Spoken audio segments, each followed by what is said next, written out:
Hi, I'm Dee Podbilski, and I'm presenting the Ovation Serger by Babylock. Here is the original ad. It's a simple ad, and it features the brand name, a serger, a table, a logo. Also, in the background, and what kind of blurry, we see a sewing room, which brings me to my targeted audience. My targeted audience is the sewing public, but not so much the younger sewers, but more likely those who have a sewing room of their own. The color used in this ad is very simple, kind of like the ad. You've got blue and white, well, or many shades of white. Also in the background, there are other colors, but again, they're muted and kind of blurry. As I mentioned with the colors, the contrast is also simple, light versus dark, or white versus blue. The contrast makes each element pop. Babylock also throws in a little gold in the logo and the printing on the machine. The color is the main thing that is repeated in this ad. The blue rectangular background and the blue spools, and the white background, machine, and table. The other thing is that is repeated is the font. The Babylock font at the top, the logo, and the slogan are all the same font.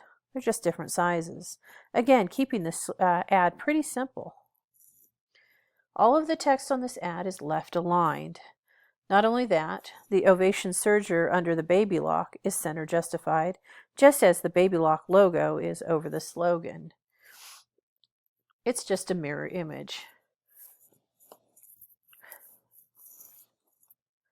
In the ad, they put the brand name over the name of the machine name, and this is to let the public know what the machine is called and who makes it.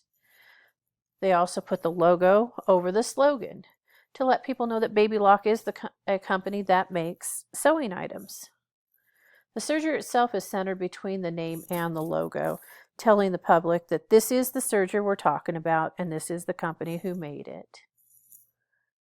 Here's my ad. As with the original ad, I used the same blue and white for the background. Well, actually, it's blue for the background and white for the machine and the table, the sewing dummy, the font.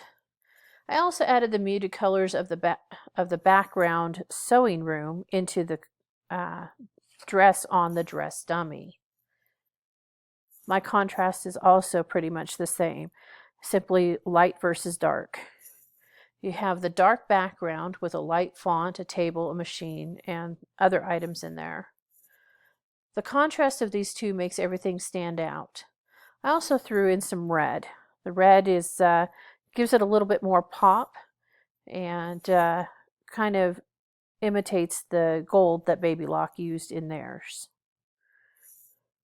The items I repeated from the original ad were the font type, the serger, muted colors of the background, the logo, and the table.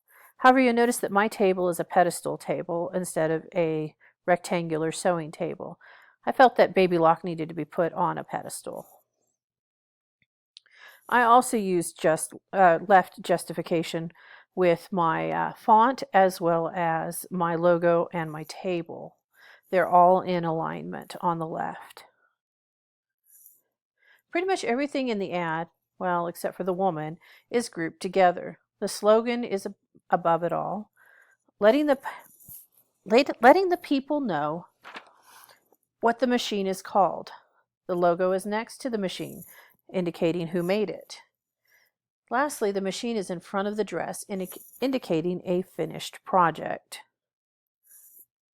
Here's my finished ad. It's a play on words. When a play is finished, the crowd gives a standing ovation. In the same regards, no project is finished until the seams are done. The ad is arranged in the same manner as if you were watching a play. The curtain in the background, the actors in front, and the audience in front of it all, giving an ovation. This is what you see in my ad. The curtain in the background, the dress dummy and the serger are the actors, and the woman clapping for a job well done.